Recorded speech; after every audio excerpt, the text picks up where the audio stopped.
Bonjour à tous pour cette deuxième vidéo concernant la carte alimentaire de la santé. Cette fois, après la vidéo de présentation, nous allons rentrer dans l'intimité de la carte. Mais ce faisant, nous allons aussi rentrer dans votre intimité parce que c'est un outil pédagogique et c'est une façon de connecter ce que vous êtes à cette carte. Donc on va rentrer dans l'intimité de cette histoire en se plaçant comme un marin, c'est-à-dire que vous êtes un marin avec votre bateau, vous savez où vous êtes né, vous savez où vous avez grandi. Est-ce que vous avez grandi dans une mer de la tradition, avec une famille tout à fait classique? Est-ce que cette famille fréquentait les fast-foods? Ça, c'est vous qui le saurez, mais vous saurez aussi que dans votre famille, il y avait une tante totalement farfelue qui mangeait tout cru. Il y avait aussi cet oncle qui, lui, il ne mangeait pas de viande. Tous ces trucs un petit peu bizarres du point de vue où vous le regardez, vous en avez des échos. Et vous savez qu'il y a un autre monde derrière, qui n'est pas très bien vu de celui-là, mais quand même, ça vous titille les oreilles.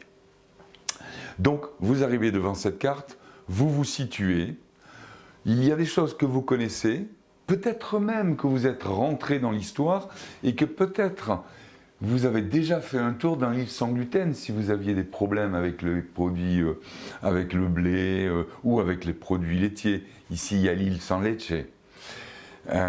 Tout ça, ce sont des petits trucs que vous avez dans les oreilles. Mais ce qui est très important, c'est aussi de constater ce que vous ne savez pas. C'est-à-dire que vous savez que vous êtes ici, dans votre monde, vous savez qu'il y a des connaissances un petit peu floues dans la brume là derrière, mais vous savez qu'il existe autre chose à découvrir. Et si par exemple vous avez essayé le sans gluten ou le sans lait et que vous avez vu « waouh, c'est chouette, ça me fait vachement du bien », vous risquez d'être tenté de dire « waouh, je tiens la victoire, je fais ça et ça va vachement mieux ».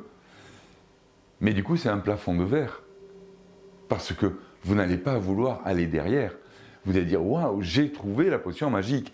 Il faut que je m'en sorte comme ça. Je veux bien que ça vous suffise, que c'est très bien par rapport à avant. Mais ce que je regretterais, c'est que vous ignoriez qu'il y a quelque chose derrière et que pour le savoir, il faut aller voir. Voilà. Donc cette carte, elle permet de savoir qui on est, d'où on vient, et ce qu'il y a dans ce monde dont j'ignore quasiment tout quand je suis du monde culinaire. Donc on va rentrer dans l'histoire, très classique. Je suis né dans la mer de la transition, j'ai des habitudes, j'ai une grand-mère, j'ai une mère qui grossissait, qui était galère et tout, et qui a passé toute sa vie avec ses régimes. J'ai aussi les copains qui allaient du côté de la junk food, et puis qu'est-ce que je m'amusais avec eux. Tout ça, c'est votre réalité, et cette réalité, elle a commencé quand vous étiez dans le ventre de votre maman. C'est-à-dire que dans le ventre de votre maman, vous étiez déjà confronté à ce monde, parce que le liquide amniotique, c'est lui qui vous nourrissait, et il dépendait exactement de ce que mange votre maman. Ensuite, on est dans la période d'allaitement, et c'est la même chose. Le lait que vous allez boire, il est pollué par l'alimentation de la maman. Donc ça, c'est profondément ancré en vous, et c'est de ça qu'il va falloir se dégager, mais pour ça, il faut aller voir. Donc pour aller voir, vous allez tenter. Alors, ça tombe bien, il n'y a pas trop de vent dans cette zone. Vous allez pouvoir tirer des bords pour remonter contre le vent, et vous allez arriver dans des îles qui se connectent au monde réel, qui est celui du cerveau reptilien. Je vous en ai déjà parlé, c'est fondamental. Il est totalement indépendant du néocortex, il a sa propre force et il est ancré dans des millions d'années d'évolution. En faisant ça, vous allez monter dans l'échelle du bien-être et de la santé, vous allez croître. Et à un moment donné, vous allez changer de dimension, c'est-à-dire qu'au lieu de vous contenter de manger des aliments crus, c'est-à-dire où vous allez arrêter de manger des aliments transformés. Parce que manger des aliments crus, ça veut dire deux choses aussi importantes l'une que l'autre. ça veut dire que j'arrête de manger du transformé et ça veut dire que je le remplace par du cru. Le fait de cesser de manger des aliments transformés, ça a un résultat qui est énorme. Et le jeûne est là pour le prouver. À partir du moment où on jeûne, ça veut dire qu'on arrête de manger la nourriture habituelle. Si cette nourriture est délétère et négative, eh bien, vous arrêtez de manger de quelque chose qui vous fait baisser, et forcément, votre santé, elle explose, elle va mieux. Et c'est ce phénomène qui se produit quand vous passez au cru. Parce que quand vous passez au cru, vous remplacez le cuit. Vous ne gardez pas votre alimentation cuite, plus le cru. Plus vous rentrez du cru, et plus le cuit dégage. Donc cette transformation-là, qui est douce, est absolument indispensable. De vouloir passer d'ici à là, c'est ce qu'a voulu faire l'instinctothérapie, ça n'a pas donné de grands résultats, c'est extrêmement contraignant, mais ce n'est pas le sujet. Donc vous allez avancer vers un mieux, vous allez en même temps y aller pas à pas, et en plus vous allez acquérir des outils, les outils de la transition. Parce que l'objectif n'est pas d'aller s'enterrer dans cette mer-là. L'objectif, c'est d'aller prendre toutes les merveilles de ce monde-là et de les utiliser pour revenir dans ce monde pour le meilleur et sans le pire. La connaissance permet ça. C'est-à-dire que ça ne va pas vous isoler, ça va vous donner les moyens de garder le contact avec votre vie, votre passé et votre histoire. Donc quand vous rentrez dans cette mer, on est dans une dimension, dans une autre dimension. Il y a une histoire de connexion. Le cueilleur, vous le savez dans mes écrits, notamment dans le mémoire, on sait qu'il a passé des millions d'années dans un environnement où il profitait des ressources de trois environnements très caractéristiques. Les ressources alimentaires de la forêt, les ressources alimentaires de la savane et les ressources alimentaires d'un milieu aquatique. Ça fait beaucoup, beaucoup d'aliments. Et dans ces époques-là, la faune et la flore étaient d'une richesse inouïe. Donc on n'est pas du tout dans le cas du loup qui doit avoir des outils pour repérer une carcasse perdue à des kilomètres sous la glace. Là, on déborde. Donc on a développé des outils pour gérer cette abondance. Et c'est ces outils-là que vous avez encore en vous et qu'il va falloir réhabiliter. Et cette réhabilitation passe par des recadrages pour arriver à retrouver la connexion du cueilleur. La connexion du cueilleur, je vais vous en parler un petit peu, parce qu'elle est extrêmement dévalorisée par ce qui se passe dans le monde culinaire. Le cueilleur, il vit dans un environnement où il n'y a pas besoin de catégories. Les catégories sont dans l'environnement. Il vit dans des aliments permanents qu'il trouve toute l'année.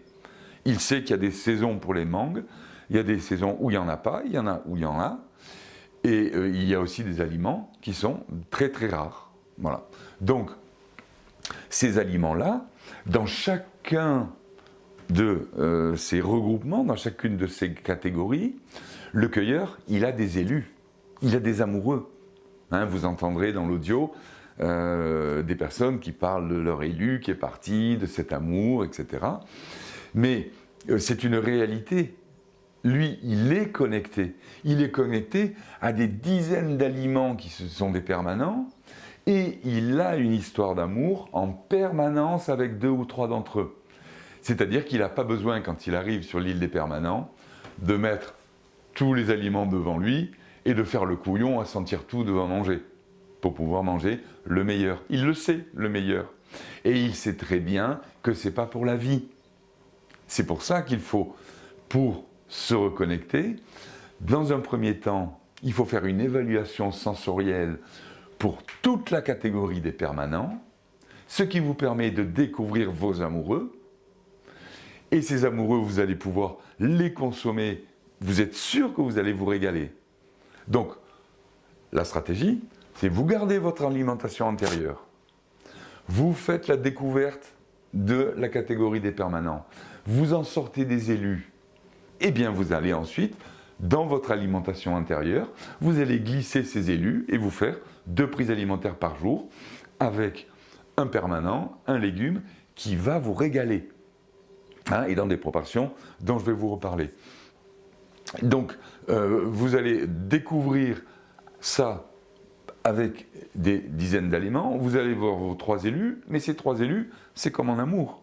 On échange quand on a à échanger, et quand il n'y a plus à échanger, l'amour doit vraiment s'amenuiser et partir tranquillement. Pas partir dans la guerre, puisque chacun a pris et donné ce qu'il devait à l'autre. Donc, en sortie, c'est pas un ennemi qu'on laisse derrière soi, c'est quelqu'un qu'on a aimé et puis qu'on aimera peut-être encore. Donc ça change énormément de relations avec le monde environnant. Ensuite, vous allez ouvrir une deuxième catégorie alimentaire. Donc, on est bien d'accord, dans cette catégorie, il n'y aura que des fruits frais, fruits sucrés. Donc, vous allez vous reconnecter à cette catégorie. Lui, le cueilleur, il n'a pas besoin de le faire. Vous le faites parce que vous venez d'un monde où ça n'existe pas. Donc, vous allez le faire pour les fruits. Donc, vous prenez une quinzaine de fruits, vous les testez, comme je l'ai expliqué, dans plein d'endroits, y compris en vidéo. Vous en sortez des élus et vous vous retrouvez avec une deuxième brochette d'élus et une deuxième catégorie alimentaire qui va vous nourrir. Et vous continuez ainsi de suite. Et chaque fois que vous avez vos élus, vous l'intégrez dans votre alimentation. Mais vous savez que ces histoires d'amour ne durent pas. Donc, au bout de quelques temps, quand vous aurez mangé donc, cette mangue absolument extraordinaire, etc., eh bien, son goût s'en va. Elle est plus attirante. Mais dans la nature, le cueilleur, il est connecté à tout ça. Il sait bien qu'il y a tous les autres fruits autour de lui. Il sait quand ils arrivent, quand ils repartent.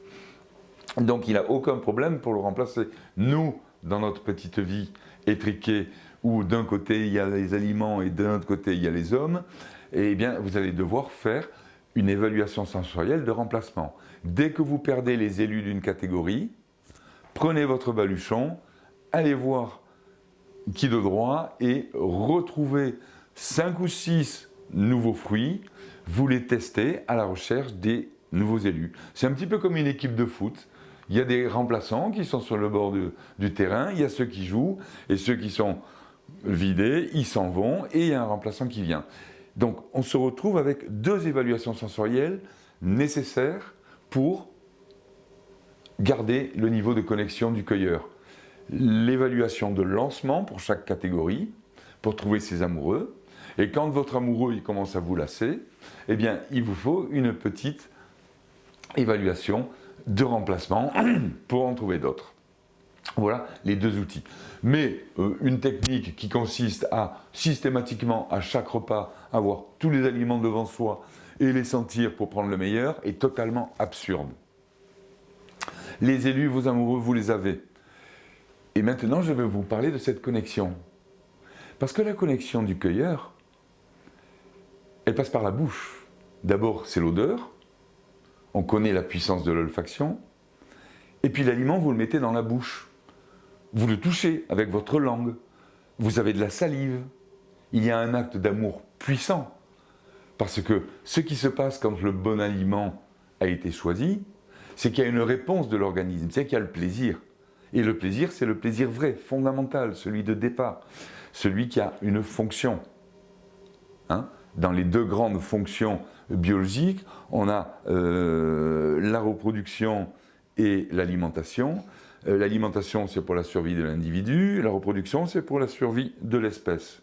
Et on a tout ce qu'il faut pour gérer ces deux points de vue. Et l'évolution a mis en place quelque chose dont je vous ai déjà parlé, le plaisir, qui vient récompenser une vérité. C'est-à-dire que, très brièvement, nous sommes équipés de 2 systèmes. Un système sensoriel périphérique qui analyse tout ce qu'il y a autour de mon organisme et un système qui analyse ce qu'il y a à l'intérieur. C'est le système des besoins internes qui renvoie dans mon cerveau ce qui me manque pour être en équilibre, l'homéostasie et tous les micronutriments, les macronutriments. Et le système sensoriel périphérique dans lequel il y a l'olfaction qui va essayer de trouver ce qu'il faut. On se retrouve dans le bulbe olfactif avec les informations qui viennent de l'olfaction et on se retrouve avec les messages du cerveau disant voilà, il me faut ça, il me faut ça, il me faut ça. Et quand les 2 se rencontrent, c'est là qu'il y a quelque chose de fabuleux, c'est la naissance du plaisir fondamental, originel, basique. Et c'est ce plaisir que je vais vous décrire maintenant quand l'aliment est en bouche. C'est-à-dire que vous êtes dans une connexion intime, profonde, étroite avec cet aliment. Je vous ai parlé de la langue, du goût, de la bouche, les mâchoires, les dents. Quand vous écrasez la nourriture, vous dégagez le plaisir puisque vous êtes dans la bonne connexion. Donc il y a quelque chose d'extraordinaire qui se passe à ce moment-là avec le plaisir. Et ça, ce n'est que le début, parce qu'ensuite l'intimité se prolonge. Quand vous avez mélangé l'aliment qui n'est pas de vous, c'est du non-soi l'aliment, mais vous allez l'enrober d'amour et vous allez en faire quelque chose qui vous appartient, vous allez vous l'approprier et vous allez le laisser rentrer.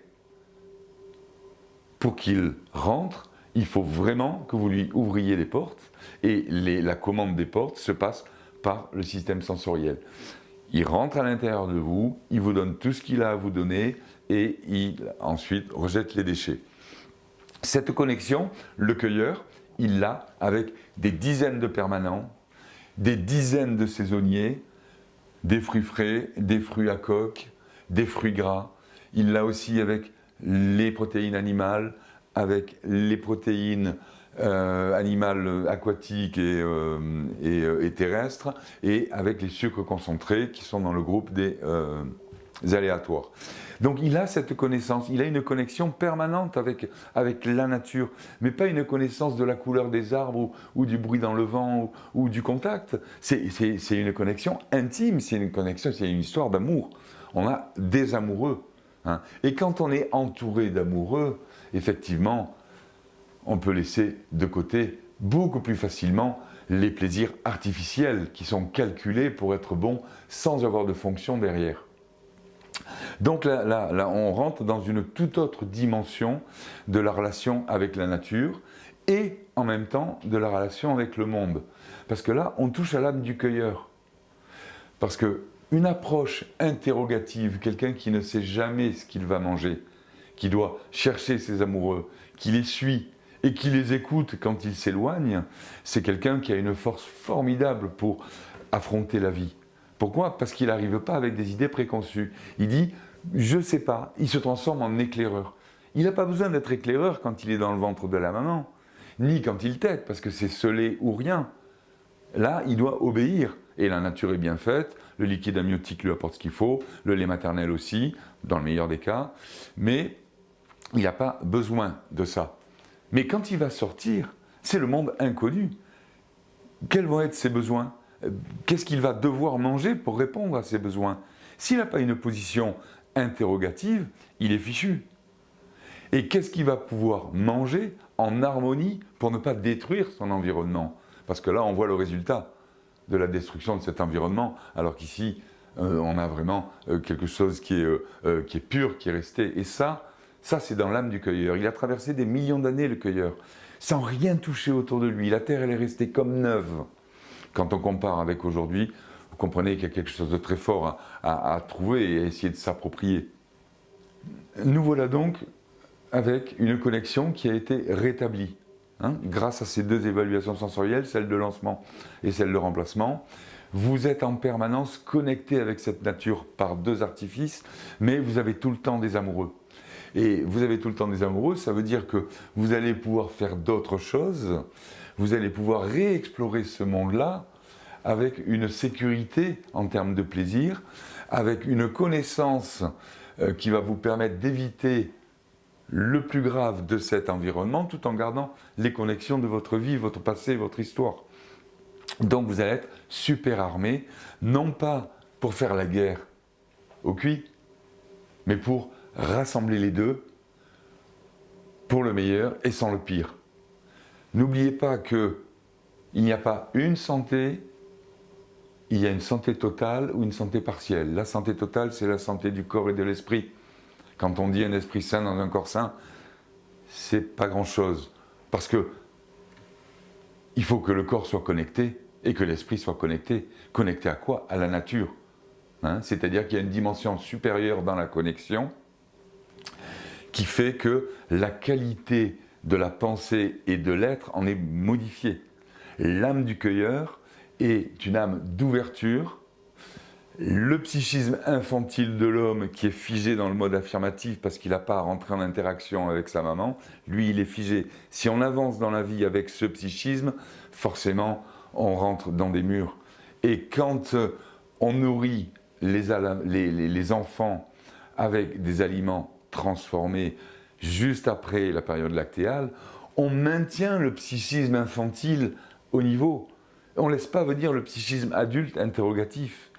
Mais il faut savoir que le psychisme adulte interrogatif, c'est le produit d'un comportement alimentaire. Quelqu'un qui adopte le comportement alimentaire du cueilleur, il met tout de suite en marche ce psychisme d'ouverture qui lui a permis de traverser des millions d'années. Imaginez que vous avez une aiguille là, qui peut pencher d'un côté ou de l'autre. Suivant la façon dont vous mangez, si vous êtes en connexion très forte, vous balancez du côté santé totale. La santé totale, c'est le corps et l'esprit avec l'âme autour. Et si vous allez un petit peu trop par là, eh bien votre aiguille va passer par là. Et si vous êtes complètement ici, vous êtes là et vous connaissez, c'est le monde que vous fréquentez. Mais il y en a un autre qui est absolument fabuleux et où on peut marcher pieds nus sur la terre sacrée. Ici, il faut mettre des bottes, il faut mettre un ciré parce que c'est extrêmement agité. Et l'objectif de cette carte, en vous ouvrant les explications que vous trouverez derrière chaque île, ça va pouvoir vous accompagner dans votre découverte d'un nouveau monde, mais pas uniquement, c'est aussi une façon de se reconnecter avec l'ancien monde. C'est-à-dire que vous vous retrouvez là avec une connaissance que cela ignore totalement. Et je vous rappelle une chose extrêmement importante. La bienveillance, elle ne peut venir que de celui qui sait. Celui qui sait, et qui sait qu'il choque cela, c'est lui qui doit avoir la bienveillance par rapport au monde culinaire. Ceux qui sont malheureux, ce sont ceux-là. Vous, vous êtes heureux, mais ne le dites pas. Ou avancez doucement. Vous comprenez que, avec cette démarche, vous rentrez dans un monde qui est en rupture avec le précédent, d'où la nécessité de ces trois formations que j'ai mises au point, avec la transition alimentaire, l'acquisition des outils, la connaissance du sensoriel, parce que le sensoriel, vous ne le gardez pas pour vous, vous allez, quand vous l'aurez compris, cette connexion, quand vous aurez envie de faire un jus, parce que vous avez des amis, etc., vous ne ferez plus un jus uniquement pour avoir un jus, vous le ferez avec des aliments que vous aurez sélectionnés. Et quand vous aurez une salade composée à faire, eh bien vous ferez une salade composée avec des élus. Et vous gagnez énormément. Et même quand vous revenez ici, que vous devez faire de l'hypotoxique, vous ne ferez plus jamais la récupération pour ne pas jeter à la poubelle de quelque chose qui est dégueulasse, mais on va le maquiller, le farder, on va lui donner une apparence et on va quand même le consommer. Ça, vous ne le ferez plus. C'est-à-dire que cette connaissance, vous ne la gardez pas que pour elle-même, vous allez l'utiliser pour réunifier le monde, votre monde. Il y a quelque chose de nouveau qui apparaît dans cette approche de l'alimentation, avec toute la souplesse que j'y ai mis et tout le respect de notre histoire et de notre passé. Et maintenant, j'ai plus qu'à vous dire bon vent, allez-y, fouillez, creusez, allez entendre l'audio que nous avons tourné sur ce grand catamaran au mois de juin, et j'espère vraiment que vous allez en ressortir surarmé pour le bonheur. Non pas uniquement pour vous en excluant les autres, mais toujours dans cette notion de partage, parce que ce bonheur, vous l'avez, la clé, vous la connaissez, et vous savez que c'est difficile de la transmettre, mais vous saurez qu'il n'y a que la douceur qui peut faire passer les choses. La connaissance est une arme formidable contre la bêtise. Quand vous l'avez, vous n'êtes pas obligé de l'écouter, de la suivre, mais vous savez. Et quand vous faites une bêtise, vous savez que c'est une bêtise, vous la dosez. Et quand vous avez quelque chose de merveilleux, vous saurez la profondeur de cette merveille, vous saurez que c'est cette merveille qui a permis aux hommes de franchir ces millions d'années pour que nous, aujourd'hui, nous soyons là, dans ma cuisine, avec cette jolie betterave qui pousse là, qui m'accompagne depuis le mois de novembre. Je vous la montre. Regardez cette betterave. Elle est là depuis le mois de novembre. J'en ai mangé pendant 4 mois. Je l'arrose tous les jours, je lui parle, je lui dis bonjour le matin quand je viens la voir. Et c'est la même. Bon, il y a tous les autres. Hein. Voilà. Je termine sur ma petite betterave et je vous dis bon vent et à bientôt.